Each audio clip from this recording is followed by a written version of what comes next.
तुम्हाला माहिती आहे का, ऑक्टोबर 2025 हा महिना मेष राशीसाठी नेमकं काय घेऊन आलेला आहे? तर मी सांगते तुम्हाला, पराक्रम म्हणजे काय? आता हे पराक्रम म्हणजे काय आहे? हा सगळ्यांनाच प्रश्न पडलेला असणार आहे. तर मी सांगते, मेष रास त्याचा स्वामी आहे मंगळ. मंगळ कोण आहे? योद्धा. तर पहा, हा महिना तुमच्यासाठी एक युद्ध केल्यापेक्षा काही वेगळं नसणार आहे. का? तर मी तुम्हाला सांगेन की कसं हा महिना युद्धासारखा तुमच्यासाठी असणार आहे. तर नक्कीच जसा योद्धा म्यानामधून तलवार काढतो आणि लढतो, त्याचप्रमाणे तुम्हाला पण या महिन्यामध्ये तुमचा आत्मविश्वास, तुमची नवीन प्रेरणा, नवीन ऊर्जा, नवीन तेज आणि तुमचे कष्ट, ह्या सगळ्या गोष्टींची सांगड घालायची आहे. ह्या सगळ्या गोष्टींना तुमच्यासोबत घ्यायचं आहे किंवा एक एक बाण आहे असं समजा. आणि ह्या सगळ्या गोष्टींच्या मदतीने तुम्हाला हा महिना, या महिन्यामध्ये जे काही तुम्हाला अचीव करायचं आहे, ज्या काही गोष्टी तुम्हाला आत्मसात करायच्या आहेत, त्या गोष्टी तुम्ही नक्कीच करू शकणार आहात या महिन्यामध्ये. म्हणून म्हटलं की पराक्रमाच्या दृष्टीने हा तुमच्यासाठी खूप सुंदर महिना आहे. प्रत्येक क्षेत्रामध्ये तुम्ही तुमचं पराक्रम दाखवण्यामध्ये समर्थ असणार आहात किंवा सफल असणार आहात. तुमचं एक वेगळंच व्यक्तिमत्व या महिन्यामध्ये झळाळून उठणार आहे किंवा इतर लोकांनी तुम्हाला कधीच म्हणजे अशा अवस्थेमध्ये किंवा अशा स्वरूपामध्ये पाहिलेलं नाही. तर ते नक्कीच तुम्हाला ह्या महिन्यामध्ये अशा एक वेगळंच व्यक्तिमत्वामध्ये पाहतील. आता कसं, तर ते आपण आता पाहूयात की मेष राशीसाठी हा महिना कोणकोणते परिणाम घेऊन आलेला आहे. तर पराक्रमामध्ये वाढ झाल्याचे दिसून येणार आहे. मी सांगितल्याप्रमाणे प्रत्येक क्षेत्रामध्ये तुमचं पराक्रम तुम्हाला एक वेगळंच नवं चैतन्य, नवीन एक स्वरूप, नवीन एक पर्सनॅलिटी देणार आहे. तर नक्कीच तुम्ही त्याचा फायदा घेऊ शकता. दुसरं म्हणजे बऱ्याच दिवसांपासून तुमचे आणि तुमच्या भावंडांमध्ये किंवा नातेवाईक मंडळी असतील कोणी, त्यांच्यामध्ये वाद चालू होते. कोणत्या तर गोष्टीसाठी म्हणा किंवा एखाद्या कारणासाठी वाद चालू होते आणि तुम्ही त्यांच्याशी अबोला धरलेला होता. तर ह्या महिन्यामध्ये एक चमत्कार होणार आहे आणि तो चमत्कार म्हणजे तुमच्या नकळतपणे तुम्हाला एक सुखद आश्चर्यकारक धक्का बसणार आहे. आणि तो म्हणजे हे सर्व व्यक्ती तुमच्या नकळतपणे तुम्हाला न सांगता तुमच्या घरी येतील आणि तुम्हाला आश्चर्याचा धक्का देतील. आणि जे काही वाद असतील, मतभेद असतील, ते सगळे काही विसरून एक नव्याने सुरुवात करण्याचा ते प्रयत्न करतील. तर नक्कीच ही गोष्ट जर तुमच्यासोबत घडणार असेल किंवा घडली असेल, ह्या महिन्यामध्ये घडेल असं तुम्हाला वाटलं, तर लगेचच मला कमेंट करायला विसरू नका, शेअर करायला विसरू नका. म्हणजे मलाही वाटेल की मी जी ही माहिती सांगत आहे ती तुमच्यासाठी नक्कीच उपयुक्त ठरलेली आहे. कौटुंबिकदृष्ट्या काही उतार चढाव तुम्हाला पाहायला मिळतील. मी म्हटल्याप्रमाणे काही वादविवाद होऊ शकतात. जोडीदारासोबत एखादा छोटे मोठी अबोला धरू शकतो किंवा मतभेद होऊ शकतात किंवा त्यांचं एखादं म्हणणं तुम्हाला आवडलेलं नसणार आहे. तर नक्कीच तुम्ही, दिवाळीचा काळ आहे, दिवाळी आहे, सो असं काही झालं, अबोला जरी धरला, मतभेद झाले, बोलणं बंद झालं, तरी तुम्ही त्यांना नक्कीच कन्व्हिन्स करू शकता, पटवू शकता. एखादं गिफ्ट द्या, एखादा दागिना द्या. मग बघा कसे ते तुमच्यामधलं जे काही एक मिसअंडरस्टँडिंग आहे ते कमी होऊ शकतं. आणि मी म्हटल्याप्रमाणे डबल धमाका तुमच्या आयुष्यामध्ये घडणार आहे. आणि मी मगाशी सांगितल्याप्रमाणे जे काही तुमचे जवळचे आवडते भावंड वगैरे होती, त्यांनी अबोला धरलेला होता, तर ते दिवाळीच्या वेळेमध्ये नक्कीच तुम्हाला आल्हाददायक अशी, आनंददायक अशी एक सरप्राईज मीटिंग म्हणा किंवा एक सरप्राईज भेट तुम्हाला देणार आहेत. नक्कीच तुम्ही त्याचा फायदा घ्या.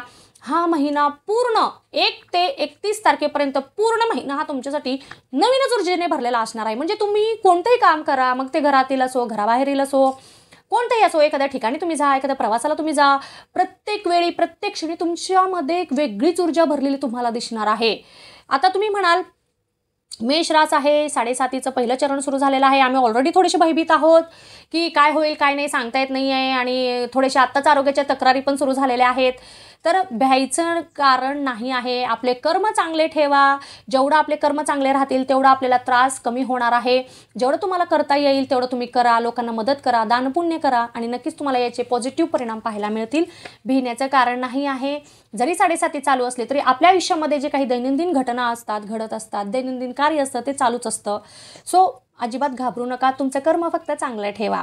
म्हटल्याप्रमाणे अचानकपणे खर्च पण उद्भवू शकतात. एखादं नवीनच खर्च जे तुम्ही कधी इमॅजिन केलेलं नव्हतं किंवा विचार केलेला नव्हता, तुमचं बजेट डेली म्हणजे तुमचं जे महिन्याचं बजेट असतं त्याच्या विपरीत जाऊन तुम्हाला एक एक्स्ट्रा खर्च होऊ शकतो आणि त्यासाठी तुम्हाला एखाद्या ठिकाणी कर्ज पण घ्यावे लागू शकते. तर ही गोष्ट पण माझी लक्षात ठेवा.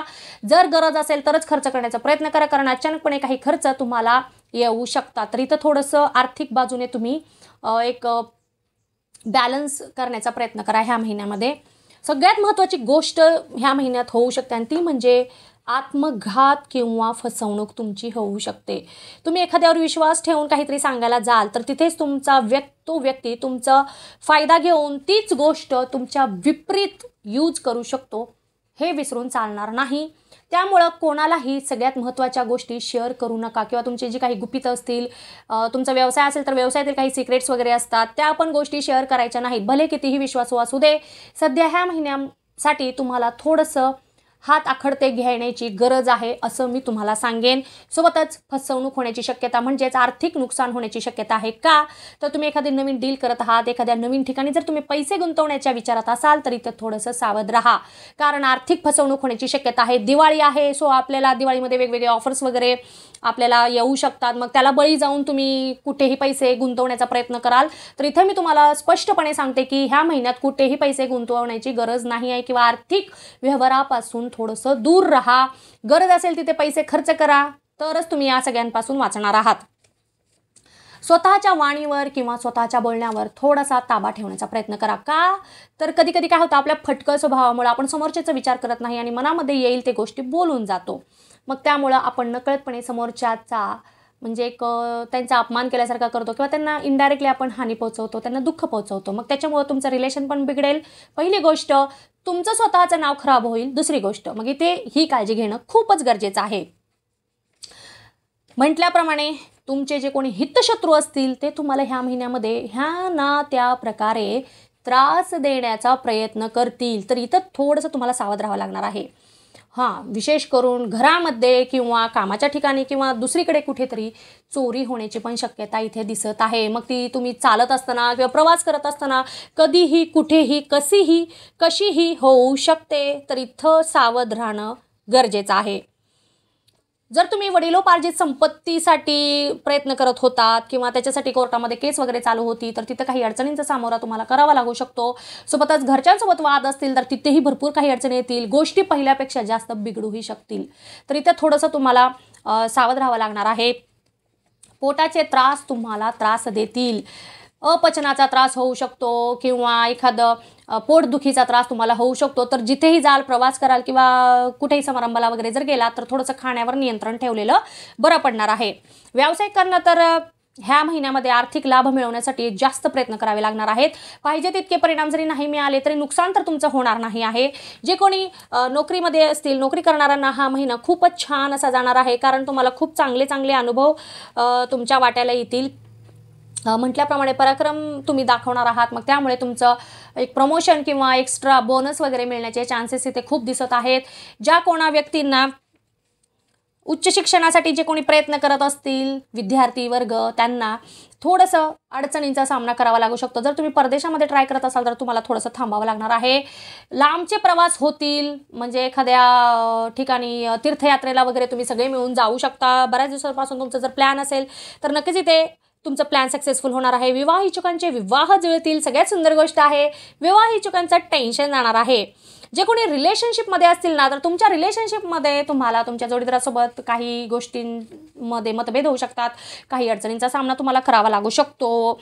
जर कोर्टात एखादी केस चालू असेल तर निकाल तुमच्या बाजूने लागेल बरं का. मग ती केस कोणत्याही प्रकारची असू शकते किंवा सकारात्मक परिणाम तुम्हाला पाहायला मिळतील. म्हणजे एक बाजू तुमच्या बाजूने सकारात्मकरित्या एक पाऊल पुढे गेल्याचे वाटेल कोर्टामध्ये, तर त्याच्यासाठी म्हणजे तुम्हाला पुढचं पाऊल उचलण्यासाठी पण ही गोष्ट मदतशीर ठरू शकते. महिला वर्गाला पण हा महिना खूपच उत्साहवर्धक जाणार आहे, परंतु आरोग्याची काळजी घेणं खूपच महत्त्वाचं आहे. नवीन काहीतरी दागिना म्हणा किंवा घरामध्ये एखादी वस्तू तुम्ही नक्कीच खरेदी करणार आहात. ज्येष्ठ व्यक्तिवर्गाला मात्र हा महिना थोडासा काळजी करणारा असा जाणार आहे, कारण तुम्ही म्हटल्याप्रमाणे तुमच्या बोलण्यावर ताबा ठेवायची गरज आहे, कारण आपल्या बोलण्याने आपण घरातील व्यक्तीला पण दुखवू शकतो. तर एकंदरीतच जर पाहिलं तर हा महिना सर्वार्थाने स्वतःला सिद्ध करण्यासाठी, स्वतःचं पराक्रम दाखवण्यासाठी खूपच उपयुक्त असा आहे. स्वतःचं वेगळं व्यक्तिमत्व तुम्हाला जर शोधून काढायचं असेल किंवा इतरांना तुम्हाला तुमचं वेगळी पर्सनॅलिटी दाखवायची असेल तर हा महिना तुमच्यासाठी उपयुक्त आहे असं म्हणायला हरकत नाही. तर येणाऱ्या प्रत्येक क्षणाचा प्रत्येकाने पुरेपूर लाभ घेण्याचा प्रयत्न करावा आणि दिवाळीच्या सर्वांना खूप खूप शुभेच्छा माझ्या मनाच्या अंतःकरणापासून. हॅपी दिवाळी. तर भेटूयात पुढच्या व्हिडिओमध्ये, परंतु त्याच्या अगोदर तुम्ही जर माझ्या चॅनलला लाईक केलं नसेल तर लाईक करा, शेअर करा आणि सबस्क्राईब करायला विसरू नका. हाय पॉईंट्स तर नक्कीच द्या. ओम नमः शिवाय.